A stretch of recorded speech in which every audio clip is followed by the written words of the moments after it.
কোরআন ছাড়া যত তন্ত্র মন্ত্র আছে সব তন্ত্র মন্ত্র ফেলে দিতে হবে, এক কোরআনের দিকে আসতে হবে।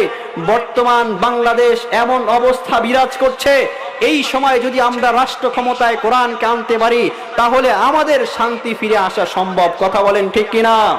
এই জন্য আমাদের একযোগে একভাবে লড়াই করে, একভাবে মেহনত করে কোরআনকে রাষ্ট্র ক্ষমতায় আনার জন্য প্রস্তুত থাকবো তো ইনশাআল্লাহ।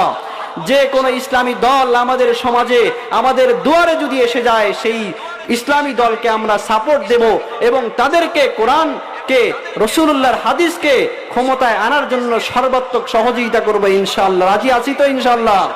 তা আমি বলতেছিলাম, কোরআনকে আমাদের সমাজে, আমাদের জীবনে, আমাদের ব্যক্তি জীবনে, আমাদের রাষ্ট্রীয় জীবনে প্রত্যেকটা পদক্ষেপে, প্রত্যেকটা ক্ষেত্রে, প্রত্যেকটা সেক্টরে যদি আমরা বাস্তবায়ন করতে পারি তাহলে আমাদের শান্তি ফিরে আনা সম্ভব। এছাড়া যত চেষ্টাই করি না কেন শান্তি আসবে না।